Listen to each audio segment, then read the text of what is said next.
তুমি মুসলিম তোমার রক্তে, তুমি মুসলিম তোমার রক্তে সজীব হবে ইসলাম। তুমি মরে গেলে জানিবে মরণী, জীবিত তোমার নাম, জীবিত তোমার নাম। কাপুরুষ সেজে হাত বুকে করে, কাপুরুষ সেজে হাত বুকে করে ঘরে যদি বসে থাকো, খোদার দুনিয়া কাঁদিয়া মরিবে, কিছু জয় হবে না কো, কিছু জয় হবে না কো। মনে বল করে উঠায় ধরো, মনে বল করে উঠায় ধরো ফৌলাদি দুটি হাত, প্রতিজ্ঞা মতে স্বয়ং স্রষ্টা রহিবেন তোমার সাথ গো, রহিবেন তোমার সাথ। মাননীয় সভাপতি সাহেব, সমবেত এই এলাকার বিভিন্ন প্রান্ত থেকে মাদ্রাসার এক রাস ভালোবাসাকে বুকে নিয়ে ও ইমানি জজবাকে সাথে নিয়ে উপস্থিত শ্রেণী বিভেদে ছোট বড়, শিক্ষিত অশিক্ষিত, ধনী ও গরিব, আমার প্রত্যেক গ্রুপের প্রত্যেক শ্রেণীর ভাই ও বন্ধুগণ তথা মজলিসের আরেক পার্শ্বে শান্তশিষ্টভাবে বসে থাকা অবলা সরলা স্নেহের মাতা ও ভগ্নীগণ, আল্লাহ রাব্বুল আলামিনের শুকর গুজারি করছি এবং তার স্তুতিবাদ গাইছি যে গত বছর শেষখানে এ কথাটাই বলেছিলাম, বেঁচে থাকি আবার মুলাকাত হবে, আর আপনি বেঁচে থাকেন তো মুলাকাত আপনারও হবে। এখন পর্যন্ত বেঁচে আছি, আপনিও বেঁচে আছেন, আমরা দুজন এখানে উপস্থিত হতে পেরেছি। আমি বলবো আমানতদারির সাথে আপনি শুনবেন একটা সুন্দর মানসিকতা নিয়ে, যে কথাগুলোকে শ্রদ্ধার সাথে গ্রহণ করব বলে। আমি যেমন আমানতের খেয়ানত করব না, তেমনি আপনিও খেয়ানত করবেন না। রব্বুল আলামিন এই সুযোগটুকু যখন আমাদের উভয় পক্ষকে দান করেছেন, তখন আল্লাহ রব্বুল আলামিনকে একটুখানি রাজি করার উদ্দেশ্যে তার নুন হালালি করি ছোট্ট করে, যদি বলতে পারি নিজের জায়গায় বসে বসে মুহাব্বতের সাথে আলহামদুলিল্লাহ। তারপরে তার আখিরি রাসূল রাহমাতুল্লিল আলামিন, বিপ্লবী জননেতা জনাবে মুহাম্মদুর রাসূলুল্লাহ সাল্লাল্লাহু আলাইহি ওয়াসাল্লামের উপর শত সহস্র দরুদ ও সালাম বর্ষিত হোক। আল্লাহুম্মা সাল্লি আলাই, আল্লাহুম্মা বারিক আলাই। বেরাদারান ইসলাম, খুব কম সময়ের ভেতরেই মজলিসটাকে, আমার টাইমটাকে আমি সামটে নেওয়ার চেষ্টা করব।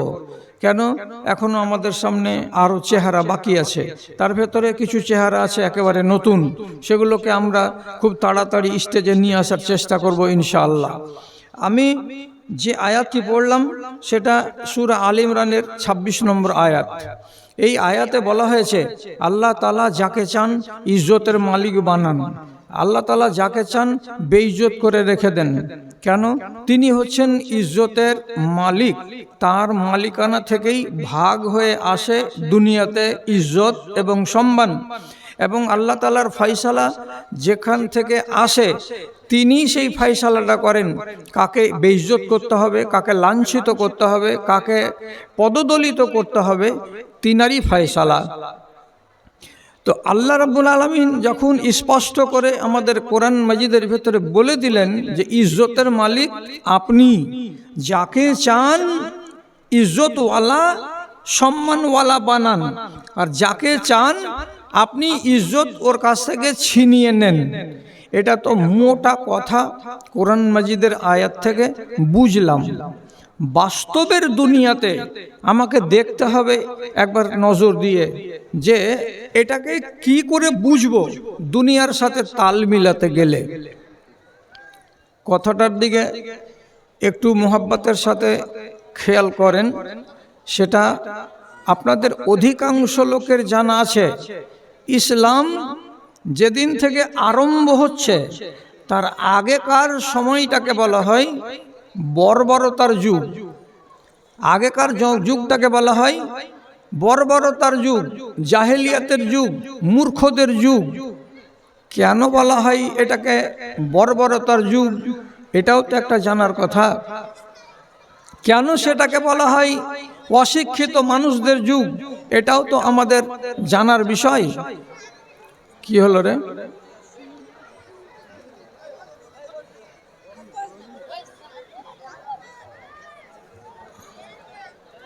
কি হলো?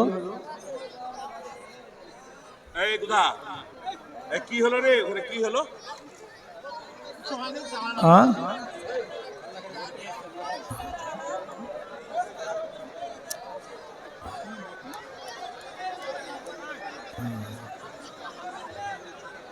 জীবনের সোনা ঝরা দিনগুলো সব শীতের পাতার মতো ঝরে যায়। জীবনের সোনা ঝরা দিনগুলো সব শীতের পাতার মতো ঝরে যায়। কুকুলের শুনে ফাগুন আসে হাসি, এতে যে সবার সমধিকার তোমারই ফরমান। এই জগতের যত সুন্দর সবই তোমার দান। সুন্দর তুমি, তুমি অপরূপ, তুমি মহামহিয়ান, তুমি মহামহিয়ান। মিটি মিটি জলে তারার প্রদীপ, ওই দুরু নীলিমায় পাখির কুজন নদীর কুলতান তোমারই মহিমা গায়। অনন্ত অসীম প্রেমময় তুমি, তুমি বড় দয়াবান। এই জগতের যত সুন্দর সবই তোমার দান। সুন্দর তুমি, তুমি অপরূপ, তুমি মহামহিয়ান, তুমি মহামহিয়ান।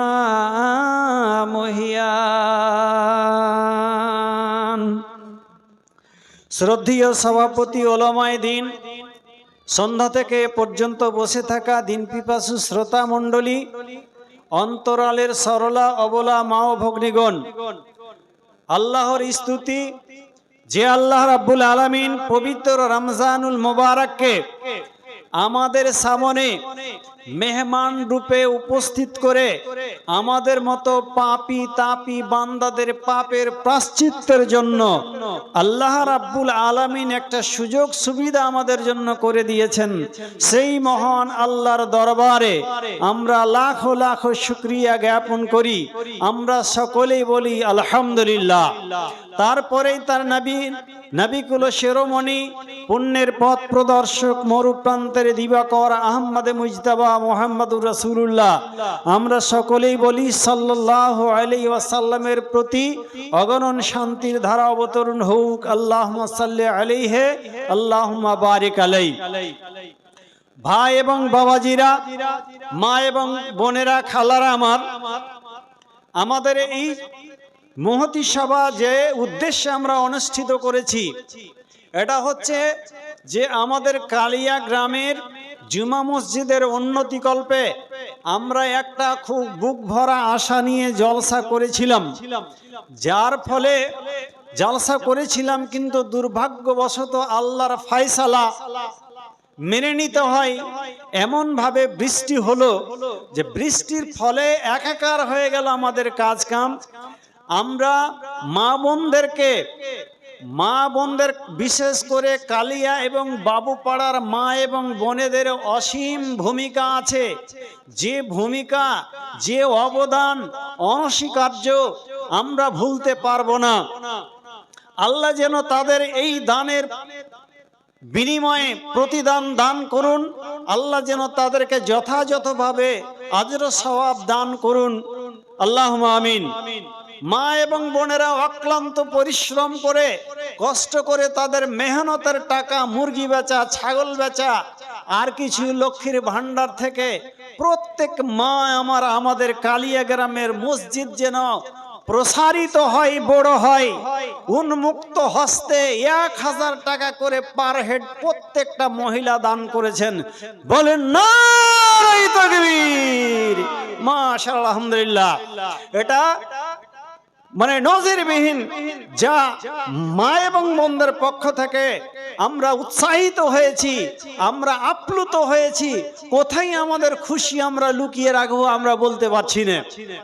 এবং ভাইয়েরাও যথেষ্ট আমাদের সাহায্য সহানুভূতি করেছেন এবং আমরাও প্রচেষ্টার বহু মেহনতের মাধ্যমে, চেষ্টা প্রচেষ্টার মাধ্যমে মা এবং বোনরাও যেন পুরুষের পেছনে ঈদগাহাই যেন তারা পুরুষের পেছনে গিয়ে তারা নামাজ পড়তে পারে, তার সুব্যবস্থার জন্য প্রত্যেকটা মা এবং বোনেরা আমার 500 টাকা করে ঈদগাহার পারপাসে দান করেছেন। আমরা ঈদগাহ করে, প্রাচীর করে, 600 গাড়ি মাটি দিয়ে সুন্দর করে আমাদের পরিষেবা মেয়েদের আমরা দিতে পেরেছি, যার জন্য আল্লাহর কাছে আমি অশেষ কৃতজ্ঞতা জ্ঞাপন করছি।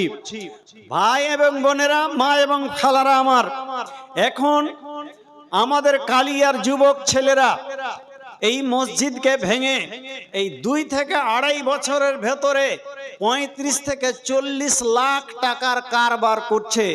এই রকম মানুষের মেহনতি মানুষের মাথার উপর দিয়ে হচ্ছে, কিন্তু আমরা দুর্ভাগ্যবশত ওই জালসায় হাদিস কোরআনের কথা মা এবং বোন ভাইদেরকে আমরা শোনাতে পারিনি। এই জন্যই জালসাটা অনুষ্ঠিত করেছি। এটা পবিত্র রমজান মাস, দানের মাস, সাদকার মাস, ক্ষমা করিয়ে নেওয়ার মাস। আর এই যে আমাদের 70 কুইন্টালের মতো আমরা রড কিনেছি, ছাদের কাজ চলছে, আমাদের এখন পুঁজি খুব সংকটের উপরে আমরা আছি। এই জন্য মা এবং বোন ভাইদের যারা আপনারা দান করেছেন, তারপরেও একটু যদি আপনারা হাত লম্বা করেন, 2 লাখ টাকা মোটামুটি যদি আমাদের হয়ে যায়, তাহলে ইনশাআল্লাহ আমরা ছাদ করেও বেরিয়ে যাব। আর কালিয়া এবং বাবুপাড়া এবং আদার্স যারা বাইরে থেকে এসেছেন, একটু আপনারা দয়া করে এই আমাদের মসজিদের জন্য পবিত্র রমজান মাসে আপনারা দান করবেন, যেন আমাদের কাজ আর আটকে না থাকে। ছাদটা হয়ে গেলে আমরা অনেকটাই স্বস্তি লাভ করব, কারণ এখন রৌদ্রের সময় আমরা জুমা পড়তে পারবো না, আবার সামনে বৃষ্টি আসছে, বৃষ্টিতে কাদাতে সম্ভব নয়। এই জন্য বিভিন্ন জায়গায় বিচ্ছিন্নভাবে আমাদের এখন মানে জামাত হচ্ছে, আমাদের খুবই প্রচণ্ড অসুবিধা। কাজে অসুবিধা হলেও ভাই এবং বাবাজিরা, মা এবং খালারা আমার, কষ্টের উপর দিয়েও যদি আপনারা এই অংশ নেন, তাহলে এটা পবিত্র রমজান মাস, কেউ বাদ থাকবেন না। একটু পর্যাপ্ত পরিমাণে দান করলে ইনশাআল্লাহ আমাদের কাজ আটকে থাকবে না। আল্লাহ ইনশাআল্লাহ আমাদের তৌফিক দান করবেন। ভাই এবং বাবাজিরা, মা এবং খালারা আমার, আপনার বাবা মা, আত্মীয় স্বজন, শ্বশুর শাশুড়ি আপনারাকে সম্পত্তি দান করে গেছেন, কারোর সম্পত্তি নেই, আপনাকে মানুষ করে গেছেন, তারা আপনাদের দানের দিকে ফেল করে চেয়ে আছে। হাদিসে এসছে যে মৃত্যু ব্যক্তি একটা যেমন জলে, ডুবন্ত জলে হাবুডুবু খায়, সেই রকম অবস্থায় তাদের অবস্থা, আপনাদের দানের দিকে চেয়ে আছে। আল্লাহ রাসূল সাল্লাল্লাহু আলাইহি সাল্লাম বলেছেন, মৃত্যু ব্যক্তির পক্ষ থেকে, মানে জীবিত ব্যক্তির পক্ষ থেকে মৃত্যু ব্যক্তির জন্য সমস্ত কিছু বন্ধ হয়ে যায়, শুধু মানে জীবিত ব্যক্তির পক্ষ থেকে দান, সাদকায়ে জারিয়া এটাই পৌঁছে। সাদকায়ে জারিয়া মানে প্রবাহমান সাদকা, যেমন নদীর স্রোত বহিতে থাকে চৈত্র বৈশাখ মাস, আর 12 মাস বইতে থাকে, বন্ধ হয় না। ওই রকম এই মসজিদের দান, যতদিন মসজিদটা থাকবে, যতদিন মসজিদটা আবাদ হবে, ততদিন পর্যন্ত যে মৃত্যুদেরকে স্মরণ করে আপনারা দান করবেন, তাদের কবরে দান পৌঁছিতে থাকবে। কাজেই অনেক সম্পত্তি আপনাদের দিয়েছে বাবা মা, আত্মীয় স্বজন, আমি বেশি সময় নেব না। আমাদের মাওলানা বদরুদ্দোজা নদভী সাহেব, যিনি অনেক বই লিখেছেন, যিনি পিস টিভির তিনি একজন ভাষ্যকার, তিনি আমার বাড়িতে আছেন। মোটামুটি 10টা সোয়া 10টার দিকে তাকে আমরা হাজির করব। আপনাদেরকে একটু জমা করার জন্য আমি এসছি, আমি সময় বেশি নেব না।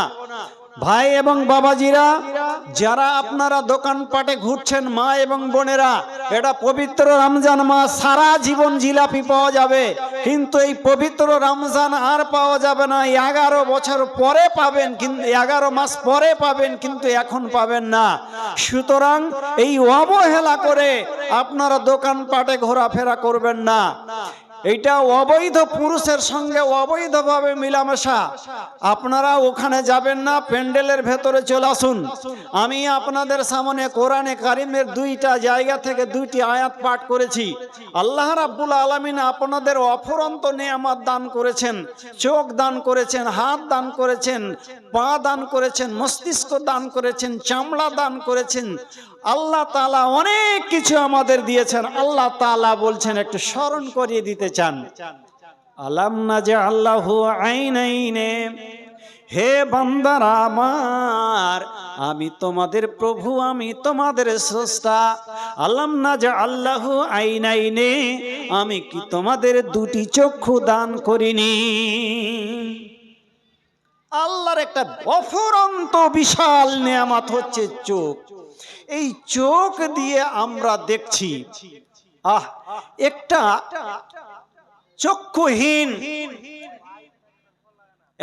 চক্ষুহীন যে চোখ দিয়ে দেখতে পায় না, একটা অন্ধকে যদি জিজ্ঞাসা করেন যে চোখের কি মূল্য, সে বলতে পারবে চোখ কি মূল্যবান। আল্লাহ তাআলা আপনাকে চোখ 2টো দান করেছেন। আপনি রাস্তা দেখে চলছেন, রাস্তা দেখে মানে খাচ্ছেন, চলাফেরা করছেন, উঠা বসা করছেন। আল্লাহ তাআলার পৃথিবীতে অনেক নেয়ামত আছে, সেগুলিকে আপনি দেখতে পাচ্ছেন। আকাশের রং কি, সাদা কাকে বলা হয়, কালো কাকে বলা হয়, হলুদ নীল কাকে বলা হয়, আপনি বুঝতে পারছেন। কিন্তু অন্ধকে যদি জিজ্ঞাসা করেন, তাহলে সে কিন্তু বলতে পারবে না সাদা কাকে বলা হয়, কালো কাকে বলা হয়, নীল কাকে বলা হয়, আর কাকে মানে বাদামি কালার বলা হয়, কিছুই বলতে পারবে না, অরেঞ্জ কালার বলতে পারবে না। একটা অন্ধ ব্যক্তি তার স্ত্রীকে নিয়ে জীবন যাপন করছে, ছেলেরা তাকে বাবা বলে ডাকছে, আব্বা বলে ডাকছে, স্বামী বলে তার স্ত্রী তাকে ডাকছে, কিন্তু স্ত্রীর কালার কি, স্ত্রীর নাকটা কেমন, স্ত্রীর মুখখানা কেমন, স্ত্রীর দাঁতগুলো কেমন, তার গঠন প্রণালী কেমন, অন্ধ কিন্তু বলতে পারবে না। एक बर्तन में गोबर, एक बर्तन में हलवा और एक बर्तन में गोबर, अंधों के सामने रख दो दोनों बराबर। गोबर के गुलेन গুলে যদি একটা বাটিতে রাখা হয় আর এক বাটি দিয়ে যদি হালুয়া দেওয়া হয়, অন্ধ ব্যক্তিকে যদি কি করা হয়, দেওয়া হয়, এটাও তাকে নরম লাগবে, এটাও তাকে নরম লাগবে। তাহলে চোখটা আল্লাহর কত মূল্যবান জিনিস। এই চোখকে ভালো কাজে ব্যবহার করতে হবে, চোখকে ভালো কাজে ব্যবহার করতে হবে।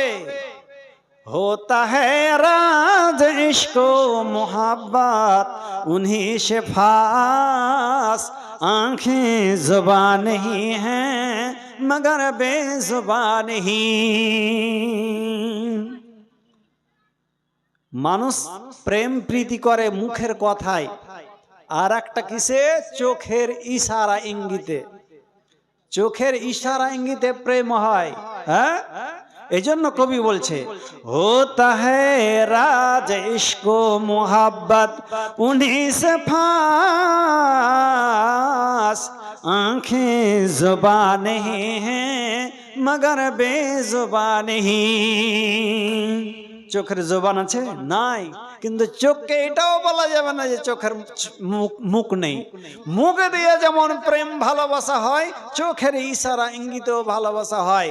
আল্লাহ তাআলা দুটা চক্ষু আপনাকে দান করেছেন ভালো কাজে ব্যবহার করার জন্য।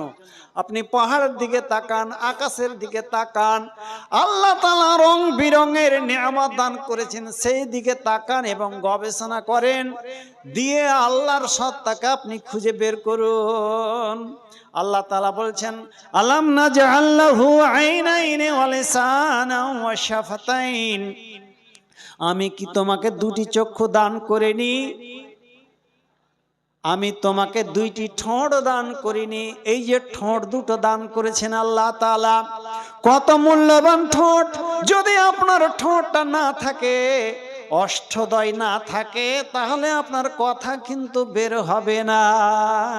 পুরোটাই আছে, যদি মাঝখান যদি একটু ফাঁক থাকে, কাটা থাকে, কথা কিন্তু খোনা হবে। হ্যাঁ, একটা মেয়ে লোক, ওর পতিনের বিয়ে হয় না, তো খুব তারিফ করছে পতিনের।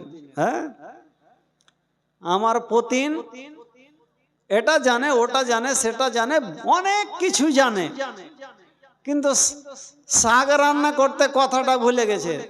তো এইবারকার ওর নাতনির প্রশংসা করতে গিয়ে মানে নানি খুব বলছে, কিন্তু একটা কথা বলে গেছে। তখন বলছে যে দাদিকে দাদি খাট্টা, তার মানে খাট্টাটা যে বললি না, আমি খাট্টাও যে রান্না করতে জানি। তাহলে ঠোঁটের দাম কত! যদি ঠোঁটটা যদি একটু কাটা থাকে, আপনার কথা খুনা খুনা বের হবে।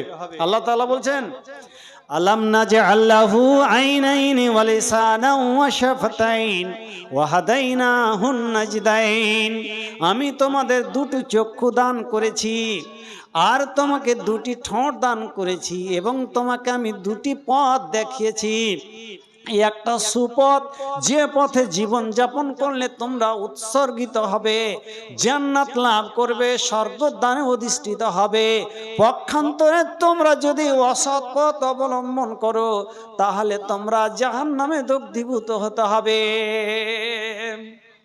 তো কি বলছিলাম, বানু ইসরাইলের যুগে তিনটা লোক, চোখের কি মূল্য আপনাদের একটু বলি। বানু ইসরাইলের যুগে, মুসলিম দ্বিতীয় খণ্ডের হাদিসটা বলছি আপনাদের সামনে,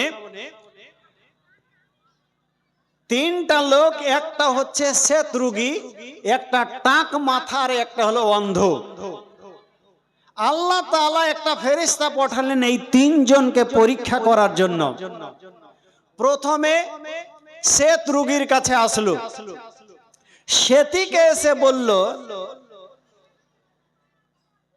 যে তোমার কাছে আইয়ু শাইইন তুহিব্বু, তোমার নিকটে সবচাইতে প্রিয় বস্তু কি?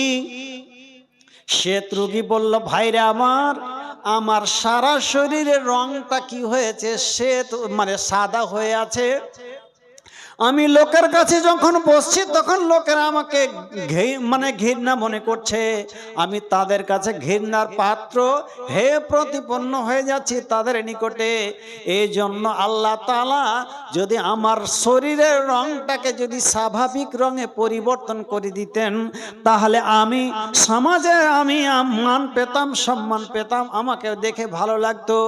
তার শরীরে হাত বুলিয়ে দিলে শ্বেত রোগ তার ভালো হয়ে গেল, সাধারণ চামড়া পেয়ে গেল। আর দ্বিতীয় জনের কাছে এসে বলল, তোমার নিকটে সবচেয়ে উত্তম কি? সেই লোকটার মাথায় চুল ছিল না, টাক মাথা। যার মাথায় টাক আছে, চুল নেই, একটা যদি যুবতী মেয়ের মাথায় চুল না থাকে, তাকে যদি 2 বিঘা জমি দিতে চায়, তবুও কিন্তু কোনো পুরুষ তাকে বিয়ে করবে না। তাহলে চুলটির কত মূল্য তার কাছে। এইবারে ওই টাক মাথা বলল, ভাই আমার মাথায় চুল নেই, আমাকে দেখতে বিশ্রী লাগছে, খারাপ লাগছে, যদি আমার মাথায় আমি চুলটা ফিরিয়ে পেতাম তাহলে বড়ই ভালো হতো।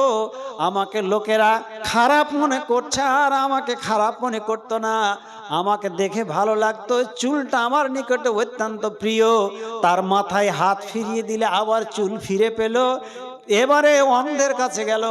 অন্ধের কাছে যাওয়ার পরে অন্ধকে জিজ্ঞাসা করছে যে ও অন্ধ, তোমার নিকটে সবচাইতে প্রিয় জিনিস কি, তুমি কি চাও? অন্ধ বলল আমি চাই চোখ।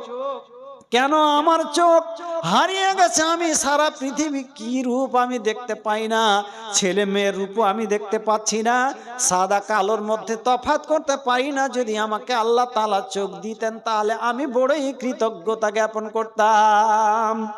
তার চোখে হাত ফিরিয়ে দিলে অন্ধ কি পেল?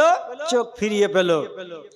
এইবার প্রথম তাকেও বলা হলো যে মালের মধ্যে কি চাও? সে বলেছিল উট চাই, তাকে উট দেওয়া হয়েছিল। দ্বিতীয় জন যে টাক মাথা, তাকে তার চুলও ফিরিয়ে দেওয়া হলো। আর তাকে বলা হলো তুমি সবচাইতে মালের মধ্যে কি চাও? সে বলল যে আমি একটা গরু চাই, গাভী চাই, তাকে গাভী দেওয়া হলো। অন্ধকেও কি মাল চাও? সে বলল একটা ছাগল আমি চাই। কানা কুকুর মারে শুকুর, বেশি কি চাইবো? একটা ছাগলই দেওয়া হোক আমাকে, তাকে ছাগল দেওয়া হলো। এর উটের পাল হলো, এর উটে বাচ্চা দিল, এর গরুতে বাচ্চা দিল, এর ছাগলে বাচ্চা হলো, অনেক কিছু হয়ে গেল মাল আর কি। ওই ফেরেশতাটা, যে ফেরেশতা প্রথমে এসে আল্লাহর নির্দেশে তাদের শরীরে হাত বুলিয়ে, চোখে হাত বুলিয়ে সব কিছু ফেরত পেয়েছিল আল্লাহর নেয়ামত, কিছুদিন পরে ওই আবার ফেরেশতা মানুষের রূপ ধারণ করে এসছে, ভিক্ষুকের রূপ ধারণ করে। এবারে প্রথমে শ্বেত রোগীর কাছে এসেছে। ও ভাই, রাজুলুন মিসকিন ইনকাতাদ বিয়াল হেবাল ফালা বালাগালি ইল্লা বেকা ইল্লা বিল্লাহি সুম্মা বেকা। ভাই, আমি মুসাফির মানুষ, পথের সম্বল নাই, টাকা নাই, পয়সা নাই, বিদেশে এসে আমি ফেসে গেছি, টাকা কিছুই নাই, বাড়ি যেতে পারি না। আমি আল্লাহর ওয়াস্তা দিয়ে আমি তোমার কাছে চাইছি যে আল্লাহ তাআলা তোমাকে সম্পদশালী করেছেন, টাকা দিয়েছেন, ধনমাল দান করেছেন, তুমি দয়া করে আমার ব্যবস্থা করে দাও বাড়ি যাওয়ার জন্য। সে বলল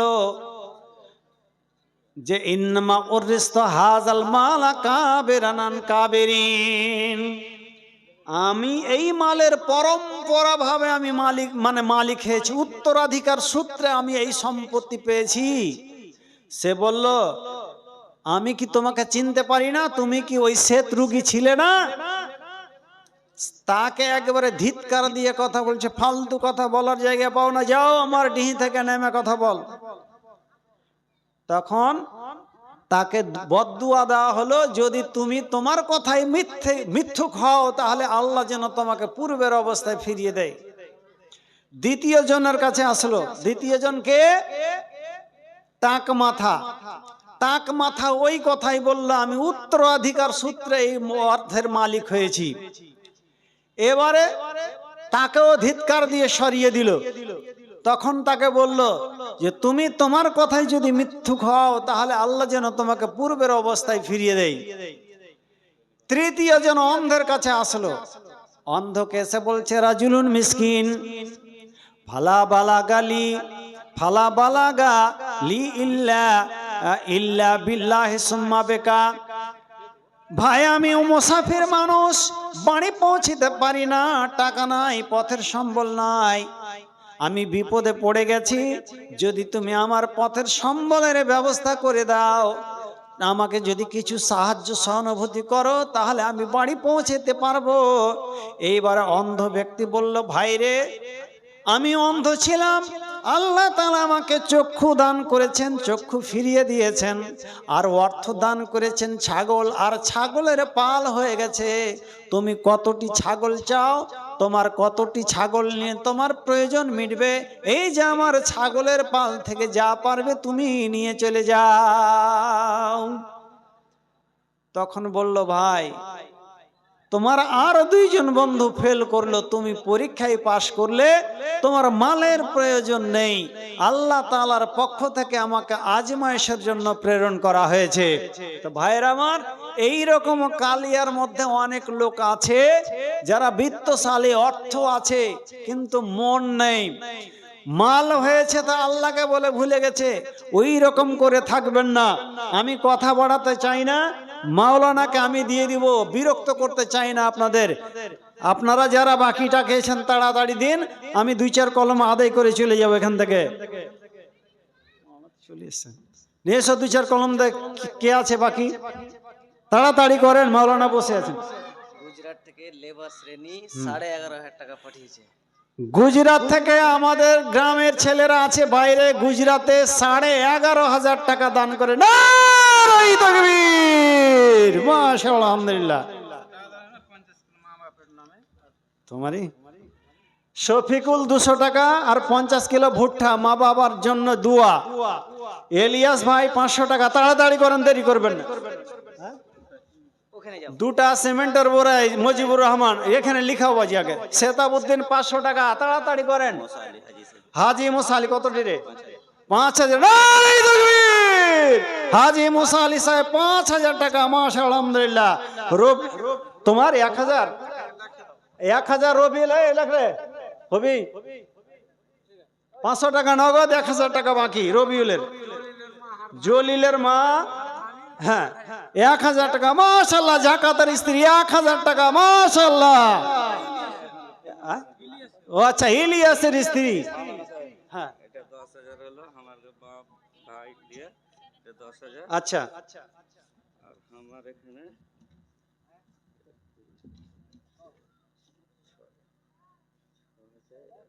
বড় বেটি হলো 1,000, মাঝগুল বেটি হলো 2,000, 500 টাকা ফোন পে দেবো, সাইজগুল বেটি। আচ্ছা, মাশাআল্লাহ, নারায়ে তাকবীর। কি গরম হয়নি তার জন্য নাকি? হ্যাঁ, ইলেকশন আসছে সামনে। নারায়ে তাকবীর, মাশাআল্লাহ, আলহামদুলিল্লাহ। আলাউদ্দিনের বাবা ভাই মিলে 10,000 টাকা, আর ওর এক মেয়ে দিল 1,000 টাকা, এক মেয়ে 2,000 টাকা, আর ফোন পে মারছে 500 টাকা। कोई है टाका है? हाँ, बदरुल 500 टाका, मंजूर 200 टाका। ना ना हमार कहा है ना 5,000 करो, 5,000 लिए से और गाड़ीটা লাগবে 12টার পরে তোমার গাড়িটা পৌঁছতে হবে। এই আর 3,000 লিস কাজ যে হবে না, হ্যাঁ আর 3,000 বাকি লাগা তো সকালে দিবে কার এটা রে। আচ্ছা আমার একটা বোন দিলে 500 টাকা। এই তাড়াতাড়ি করেন, দেরি করেন না, মাওলানাকে বসিয়ে রাখা বেয়াদব হয়েছে। দেবাজি নুরুল ইসলাম 500 টাকা। আচ্ছা নুরুল ইসলাম 500 টাকা, বাবা মায়ের জন্য দোয়া। বলছি বেল্লাল দাদু যেখানে কাজ করতো ওখানে কবিরুল মিস্ত্রি ওর লেবার শ্রেণীর কাছ থেকে 6,500 টাকা। আচ্ছা বেলাল হোসেন যেখানে কাজ করত কবিরুল মিস্ত্রির আন্ডার থেকে 6,500 টাকা। মাশাআল্লাহ আলহামদুলিল্লাহ। আল্লাহু আনতা সালাম ওয়া মিনকা সালাম তাবারাকতা রাব্বানা ইয়া জাল জালাল ইকরাম। হে করিম দয়াময় মেহের করিয়া সুখের জীবন তুমি দাও বানাইয়া। অফুরন্ত দয়া তব সীমা কিছু নাই, দয়া দানে পার করো প্রভু দয়াময়। আল্লাহুম্মা আমিন। এই কয় টাকা হে? এই শোনো